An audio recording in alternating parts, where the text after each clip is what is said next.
It was Well, thank you. November 1st, 2017, when the state of Louisiana released hundreds of inmates as part of the Justice Reinvestment Act. It was to save money, to implement programs to prevent, and I'm quoting now, to prevent crime and to help criminals become more productive citizens. So tell me about those programs you've implemented to prevent crime and help criminals become more productive citizens. Well, I don't know of any. Wait a minute. We were going to save tons of money. The state was going to save money and implement all these programs. Are Well, you I not getting a think share of that? No, I think that the United Way and maybe Goodwill got some. They got some money to help with some finding offenders that are released, finding them some jobs, things like that. But there hadn't been like any crime prevention programs, anything like that in the 2 years. It's and if anybody says it's justice reinvestment made us safer in Louisiana, I would have to say that they're misinformed. Because it did not make us safer. And people are under the impression that a lot of prisoners got out, a lot of offenders got out on November 1st of 2017, and that was the end of it. But that was just the ones that were retroactive, you might say. But people get out early every day now because of justice reinvestment. I did a check of that list. I just did a handful of them, Sheriff, and I found 2 that had reoffended in violent ways. One of them, and I'm talking about 2 from Caddo Parish. I'm not talking about 2 from all over the place. One, Giancarlo Sullivan, is currently locked up in CCC on a charge of aggravated battery. We would call that a violent crime, wouldn't we? Well, certainly, and there's a lot more than just the 2 that you found. At one time, after a year of just the ones that were released, then we had, I think, half of them back in jail. The ones that were released early, but it's like I say, justice reinvestment are things like it used to be before justice reinvestment. You had to serve at least 40% of your time that you were given.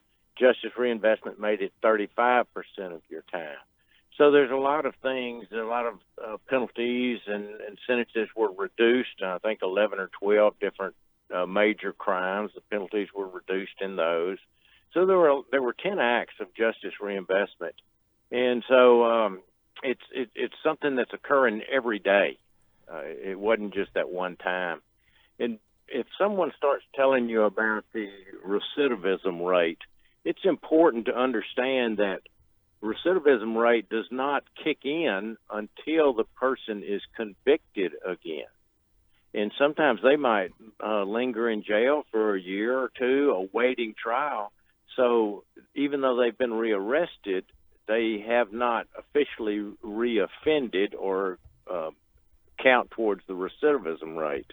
It's quite confusing. So anybody that says they have an accurate recidivism rate percentage or number, they don't. In other words, when you say what's the recidivism rate on justice reinvestment, what you're saying is you can't really tell until it doesn't really count as recidivism until they're convicted of a second crime, right?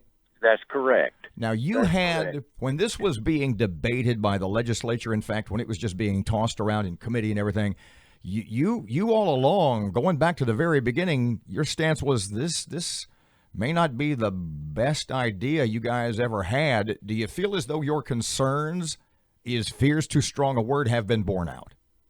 Yes, certainly. And like I say, anybody that says that by letting a lot of people out early, and a lot of them were violent offenders, even though you're told they weren't, they had violent offenses in their past, they're violent offenders, by letting them out, you're making Louisiana safer. That anybody with any kind of second grade education would have to understand, say, wait a second now, you're letting people out of jail, and that's making Louisiana safer. You're going to have to explain that to me a little bit. And part of the program was that sheriffs and law enforcement and different agencies, as you mentioned, around the state were going to receive these monies to implement programs, these sort of programs to help the released prisoners. And you said you haven't seen a dime, I guess. Have any law enforcement agencies around the state besides you gotten anything? Do you know? Well, I don't know of any crime prevention type programs or kind of for law enforcement to do a better job. This was geared on towards offenders, and of course, 30% of it, 30% of the $260 million or whatever was supposed to be saved. 30% automatically went back into the general fund, and it didn't. I mean, that was never, that was never hidden. That was always the fact, and it was in all of the literature that they put out. Sheriff, I may be stupid here, so you correct me if I'm wrong, but I would think if you're going to help prisoners reacclimate, you would do that while they're in jail with programs in the jails. Is that a stupid approach? No, we've got the Kettle Parish at CCC. We have about 12 programs there that we've been running 20 years, trying to get offenders to where they can get out and do something about any kind of substance abuse problems. The reentry program we've been running now for quite a few years, and it tries to give them some ideas and some better coping skills and some. We try to do all that we can do. We do much more than is required at CCC. We probably lead the state in the programs that we offer. However, this justice reinvestment has not been a boon to any of that. And I've always said all along the criminal justice system needs tweaking. It needs fixing, but it needs fixing at the front end, not at the back end. Or the back end, now we've done the back end, okay? Mm-hmm. Let's look at the front end. We've got almost 1,000 people awaiting trial at CCC. One more thing for you. Did you just say 1,000 waiting trial? Mm-hmm. Yes, right. Maybe 900 and something today. I don't know. Maybe 1,040. I don't know. It fluctuates quite a bit, but it takes so long to get someone to trial, and to get these cases disposed of. And like I say, that's what needs to be studied, and that's where some resources need to go into it, to where people are properly charged, and there's not so many plea bargains and so many diversions and so many dismissed charges